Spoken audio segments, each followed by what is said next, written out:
সবাই বলে কোনো ধর্মই খারাপ কথা বলে না। ইসলাম একই কথা বলে। কেন তার সমস্ত পৃথিবী তৈরি করতে 6 দিন লাগলো? আপনি 9 মাস পরে জন্মাবেন। এতগুলো মানুষ দোজখে যাবে? তিনি অবাক হচ্ছেন, এতগুলো মানুষ কিভাবে দোজখে বলে কোনো ধর্মই খারাপ কথা বলে না, কিন্তু মুসলিমরা কেন অন্য ধর্মের লোকদের ইসলাম গ্রহণ করতে বলে? বোন, আপনি বললেন সব ধর্মে ভালো সব কথা থাকে, কিন্তু মুসলিমরা আমাকে ইসলাম গ্রহণ করতে বলে কেন? অন্য যেসব ধর্ম আছে সেগুলো যা বলে তার বেশিরভাগ কথাই ভালো, তবে ইসলাম ভালো কথা বলার পাশাপাশি আপনাকে দেখাবে কিভাবে সেটা অর্জন করতে হয়।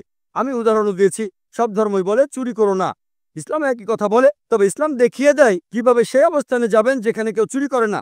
জাকাত দেন, সাহায্য করেন, এরপর কেউ চুরি করলে তার হাত কেটে ফেলেন, তাহলে চুরি করা বন্ধ হয়ে যাবে, কোনো অপরাধ থাকবে না। এজন্যই আমি বলেছিলাম যে ইসলাম ভালো কথা বলার পাশাপাশি আপনাকে দেখিয়ে দেবে কিভাবে সেটা অর্জন করতে হয়।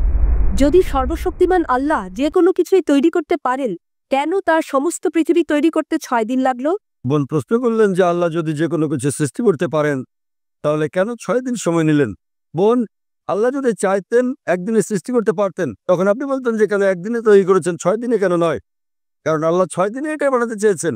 কোরআন বলে যে আল্লাহ যা ইচ্ছে করেন তাই সৃষ্টি করতে পারেন। অনেক আয়াতে আছে, আল্লাহ বলেন কোরআনে সূরা আলে ইমরান অধ্যায় 3 আয়াত নম্বর 59, إن مثل عيسى عند الله كمثل آدم خلق من تراب ثم قال له كن فيكون। আল্লাহ আদম আলাইহিস সালামকে সৃষ্টি করেছেন, যেমন তিনি যীশু খ্রিস্টকে সৃষ্টি করেছেন ধুলো থেকে, তিনি বলেন হও আর তা হয়ে যায়। আল্লাহ যখন কিছু সৃষ্টি করতে চান তিনি বলেন হওয়ার হয়ে যায়, তিনি ইচ্ছে করলেই এটা হয়ে যায়। আল্লাহ যদি ইচ্ছে করেন আপনি 9 মাস পরে জন্মাবেন, তাহলে আপনি 9 মাস পরে জন্ম নেবেন। আল্লাহ যদি চান 1 সেকেন্ডে, তাহলে মাত্র 1 সেকেন্ডেই।